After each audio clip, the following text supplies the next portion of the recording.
Before diving into this incredible story, remember to subscribe to the channel and turn on notifications.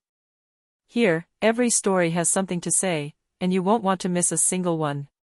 Chicago, River North, a neighborhood where luxury meets the pragmatism of the city. The restaurant Le Magnolia, renowned for its refined atmosphere and gourmet cuisine, the restaurant shone brightly. Crystal chandeliers cast a soft light on the immaculate tables, and the walls adorned with contemporary paintings reflected a discreet yet palpable prestige. Every evening, the city's elite came here, certain that their privileges would be respected, or at least tolerated. That evening, Marcus Thompson walked through the door. A black man in his 30s, he wore a perfectly tailored navy suit and a discreet yet elegant watch. Every gesture exuded confidence and discipline. Yet, in his eyes, nothing here seemed to concern him. He was used to curious glances, snap judgments, and attempts at humiliation. Marcus had learned to navigate a world where the color of his skin could be used against him. Behind the counter, Ethan Collins, a white waiter in his late 20s, watched Marcus with a mixture of disdain and condescension. Ethan was convinced of his superiority. He had grown up believing that his position in this restaurant gave him the right to judge, belittle, and remind every customer that they belonged there. The mere sight of a black man confidently walking in ignited his arrogance. In his mind, Marcus was just another customer to humiliate in order to prove to himself that he was in control.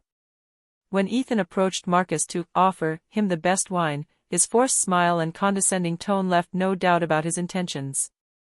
He subtly implied that Marcus might not be familiar with this type of cuisine, that this place was for customers who knew how to recognize quality. Every word was calculated to humiliate, to remind the world that Ethan considered himself superior. Marcus, calm and polite, simply replied, "Thank you, I've already made my choice." His tone carried no anger, only a quiet, almost disarming assurance. Ethan felt his control slipping away. This calm, this confidence without arrogance, was unbearable to him. What Marcus knew, and what no one else in the restaurant was unaware of, was that his influence extended far beyond the confines of the Magnolia.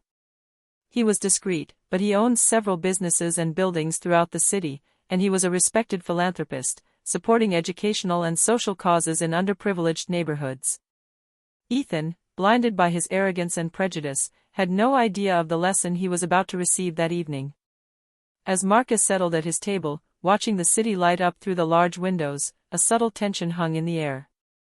The confrontation between arrogance and dignity, between prejudice and merit, was only just beginning. Ethan thought he was in control, but he didn't know that every action, every condescending word he uttered, would lead him to a humiliation he had never imagined.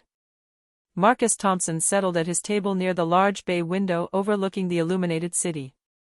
The lamplight danced on his pristine glasses and the neatly ironed white tablecloths.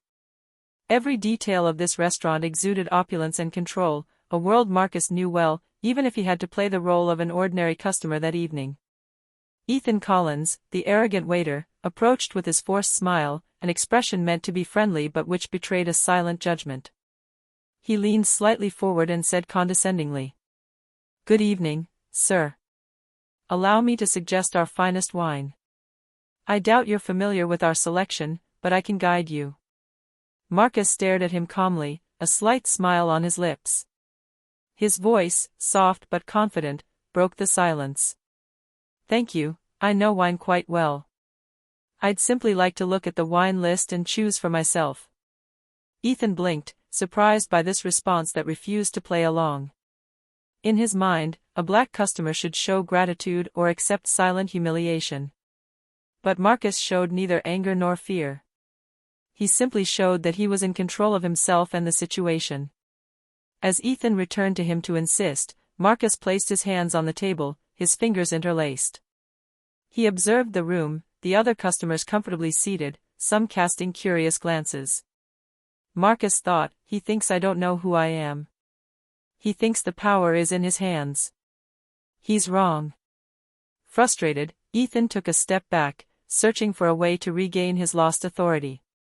He murmured to himself, loud enough for Marcus to hear, "We'll see how long he can last here." Marcus smiled inwardly. He knew that Ethan's arrogance would be his own weakness. Quiet confidence, dignity, and know-how always triumph over contempt.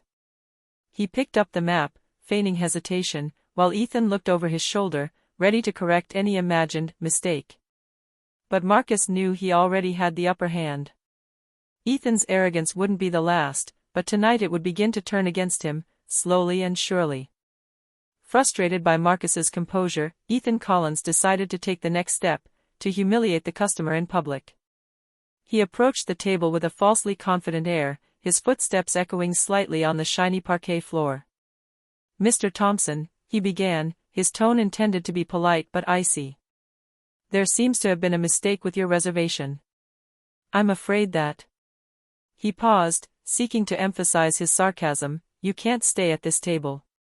Perhaps you prefer to wait at the bar?" Marcus looked up from his menu, his impressive calm contrasting with Ethan's inner turmoil. He replied, his voice calm but firm. "Thank you, but my reservation is correct. I am indeed at the table I was assigned."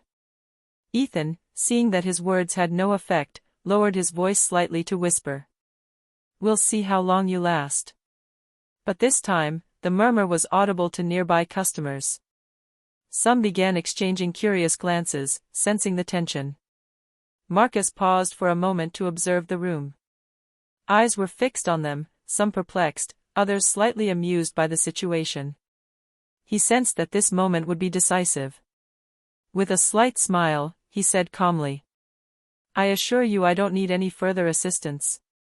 You may return to your other tables." At that moment, the restaurant manager, James Whitman, appeared from the shadows of the lobby, alerted by the commotion. He immediately recognized Marcus and approached with a mixture of surprise and respect. Ethan felt panic rising. His plan to humiliate him was starting to backfire. The principal addressed him firmly. "Ethan, this is Marcus Thompson. You know who he is. I suggest you apologize immediately." The room fell silent. The murmurs turned into excited whispers. Marcus, without raising his voice, smiled with quiet confidence. Ethan's arrogance had failed against Marcus's dignity and composure. This was the first turning point. The attempt at humiliation had awakened Marcus's authority and put Ethan in a position where his every move would be scrutinized. That night, he learned that blind arrogance came at a price. Ethan Collins, humiliated in front of the customers, felt his face flush. Every word he uttered seemed to backfire. Marcus, ever calm, looked up at him with a tranquil expression, almost amused by the waiter's arrogance. The director, James Whitman, placed a firm hand on Ethan's shoulder. "Enough. I think it's time you left this customer alone." Ethan, his jaw clenched, murmured, "But, he can't." "He can," James interrupted firmly.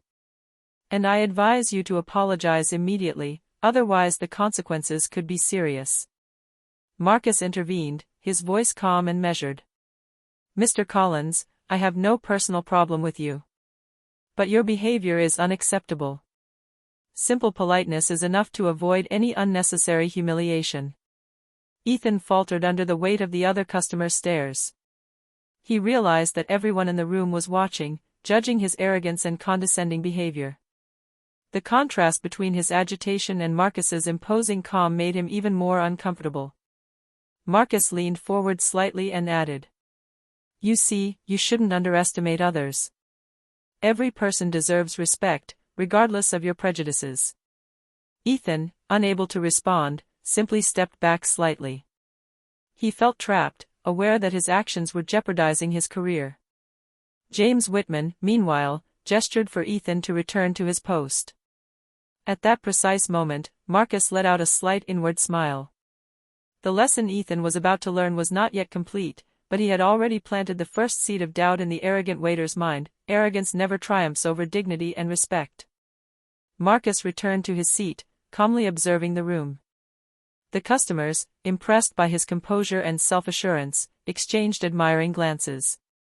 For them, Marcus was no longer just a customer, he embodied the power of self-control and quiet confidence. The confrontation had just begun, but Marcus knew that the real lesson for Ethan would only intensify in the next few minutes, and that it would be unforgettable. Marcus took a deep breath, his eyes calmly fixed on Ethan. Every detail of the room seemed to fade around him, only the waiter and his own dignity mattered.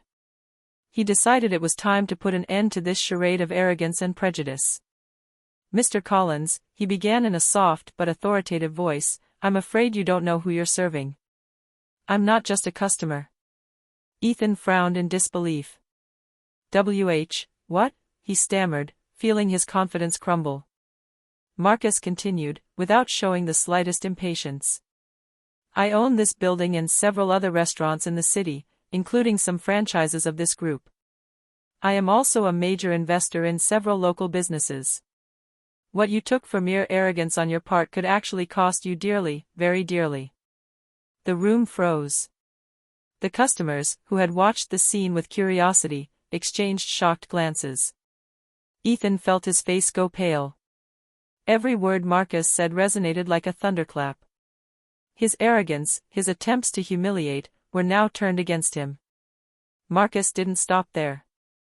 With a slight smile, he added, "I'm here tonight for a private dinner, not to be humiliated by someone who thinks their position as a waiter gives them unlimited rights over others." James Whitman, the director, approached and placed a hand on Ethan's shoulder. "I believe you understand the situation, don't you?"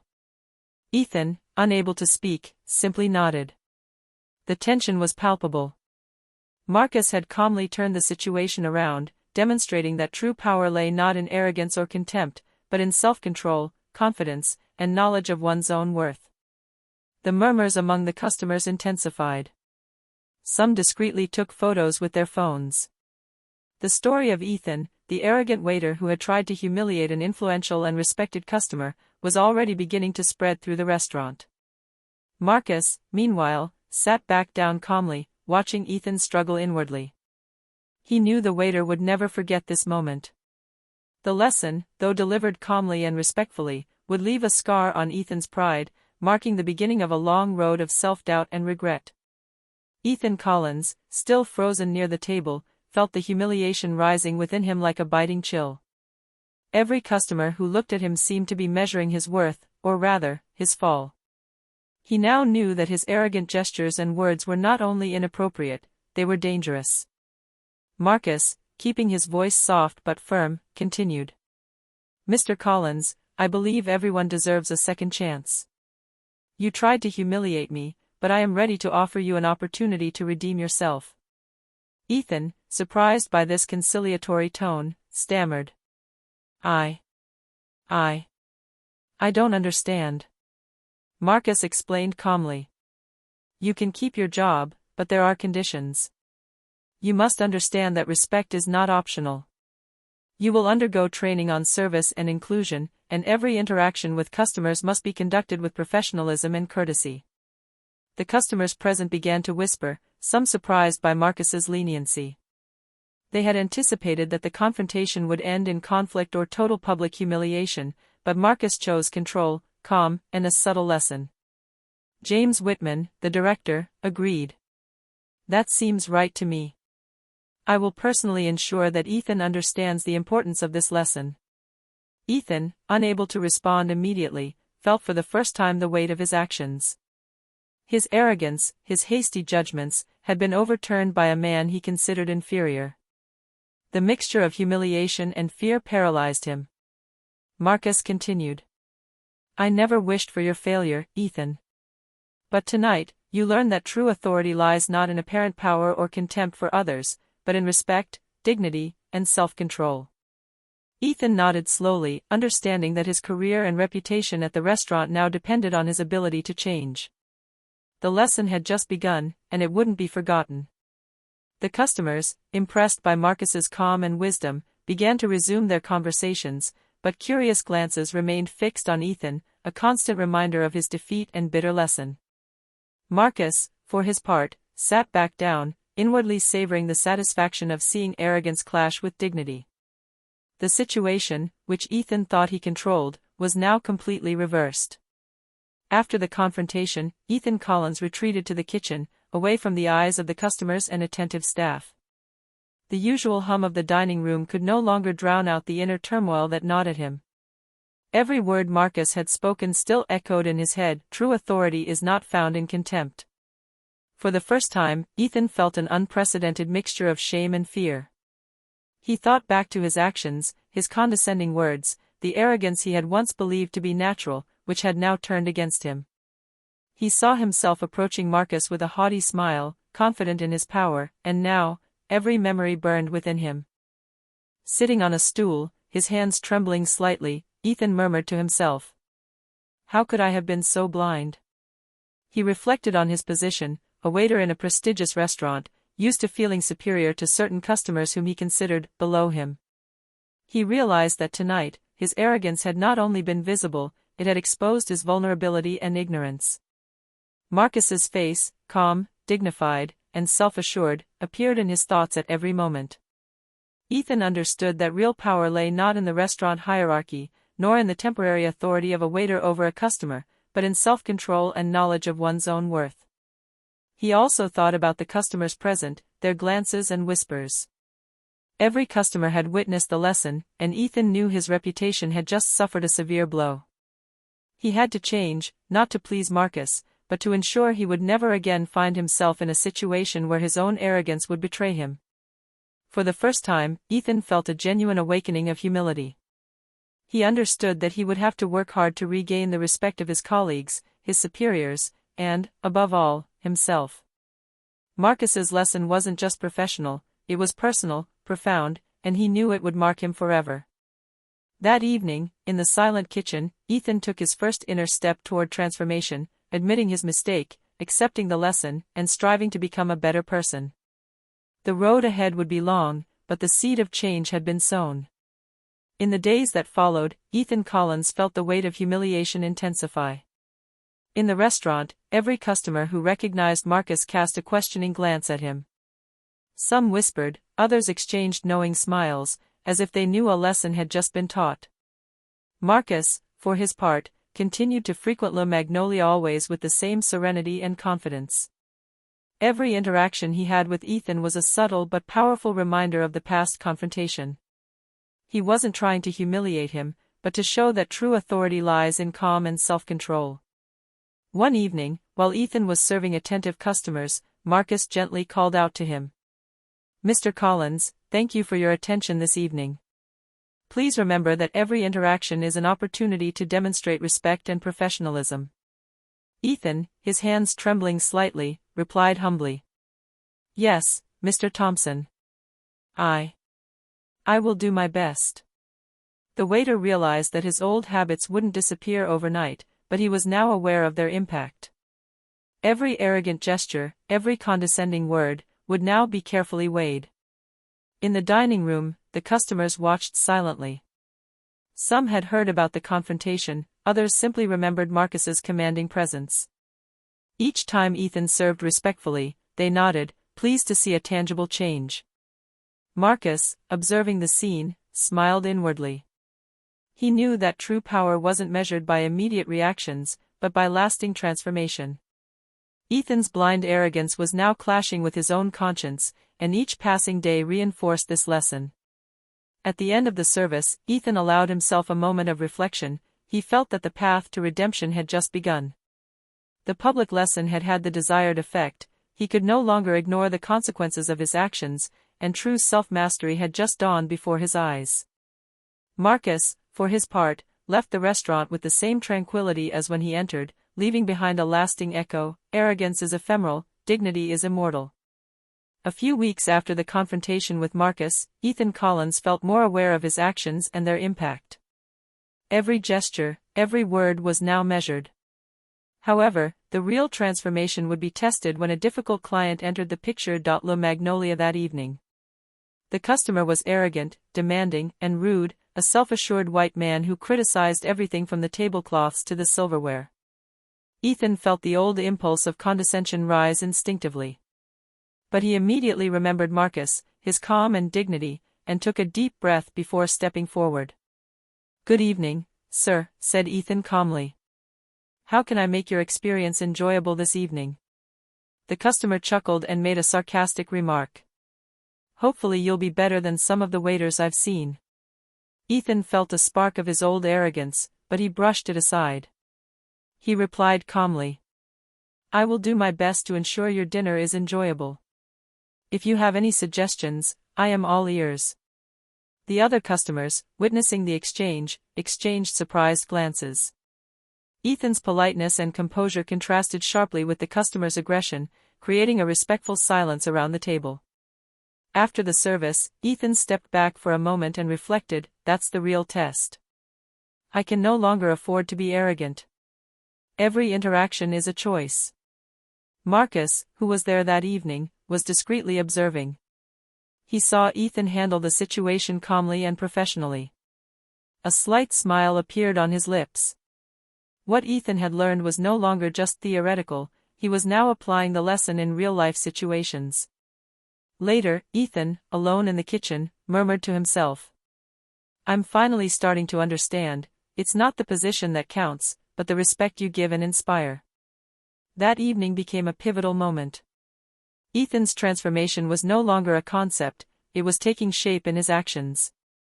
Marcus's lesson, initially received with humiliation, had taken root in his consciousness and was now manifesting itself in his daily gestures. The road ahead was still long, but for the first time, Ethan felt he was walking in the right direction, aware that arrogance would never survive in the face of true dignity and respect. Weeks passed, and Ethan Collins' behavior continued to change under the influence of Marcus's lesson. That evening, La Magnolia was lively as usual, but a noticeable difference could be felt in the waiter's attitude. When Marcus came in for his usual dinner, Ethan stepped forward with a genuine smile, devoid of any condescension. Good evening, Mr. Thompson. Your table is ready. I'll see you. Marcus, noticing the subtle but real change, responded with a slight smile. He knew that Ethan's transformation was not yet complete, but he could already see the signs of an awakened consciousness. Throughout his shift, Ethan strove to treat each customer with the same respect and attention. When a customer made a sarcastic or impatient remark, he responded calmly and courteously, never giving in to arrogance or insolence. The other staff members began to notice the change. Some were still skeptical, others impressed. The customers, meanwhile, discreetly commented on the waiter's newfound politeness, indicating that the transformation had not gone unnoticed. After the service, Marcus approached Ethan and said in a calm voice, You've made great progress, Ethan. The real lesson isn't just about serving with respect, but about understanding why respect is important. You're beginning to grasp that. Ethan, with a mixture of gratitude and humility in his voice, replied, Thank you, Mr. Thompson. I now understand that arrogance leads nowhere, and that every person deserves to be treated with dignity. Marcus nodded, satisfied. He knew Ethan's transformation wouldn't be instantaneous or perfect, but it was real and lasting. The lesson, initially received with humiliation, had taken root in the waiter's conscience. That evening, Ethan returned home with a new feeling, a mixture of relief and responsibility. He knew that his past arrogance had almost ruined his career and his image, but now he was beginning to understand that respect and dignity were the true keys to success. For the first time, he felt that his actions reflected his true potential, and no longer a supposed superiority imposed on others. Marcus, for his part, left the restaurant with the quiet satisfaction of having sown a seed that would bear fruit. A few days later, Ethan Collins was standing in the kitchen of the Magnolia alone with his thoughts. The restaurant had returned to its usual rhythm, but for him, nothing was the same anymore. Every gesture, every glance, every interaction reminded him of the confrontation with Marcus and the lesson he had learned. He thought back to that evening when he had believed he could humiliate a black man to prove his authority, and to the panic that had gripped him when Marcus revealed his true identity. The mixture of fear and humiliation he had felt was still vivid. For the first time, Ethan understood the extent of his arrogance and the impact his actions had on others. As he reflected, he murmured to himself, Everything I thought I controlled was an illusion. I underestimated people, and I paid the price. This realization was painful, but necessary. He now knew that respect could not be forced, that it was not earned through contempt or condescension, but through attitude and actions. Every past mistake became a reminder that arrogance is fleeting, but that dignity and self-control are lasting. Marcus, observing Ethan's transformation from afar during his subsequent visits, gave him a discreet smile. No words were needed, Ethan had understood the lesson. It was no longer just a matter of politeness, but of inner change. Ethan's regret was no longer merely personal, it was a force that would drive him to become better, to never repeat the same mistakes. This blend of humility and responsibility became his compass, guiding his every action. For Marcus, the situation had been resolved calmly and with composure. He had demonstrated that dignity and quiet confidence always triumph over arrogance. His example remained etched not only in Ethan's mind, but also in the minds of all who witnessed this silent lesson. That evening, in the newfound calm of the Magnolia, Ethan finally understood, arrogance had been his enemy, Marcus's dignity his guiding light. He would never forget it. And so ended the lesson that no one in the room would soon forget: respect and self-control are the true marks of strength, and arrogance never has the last word.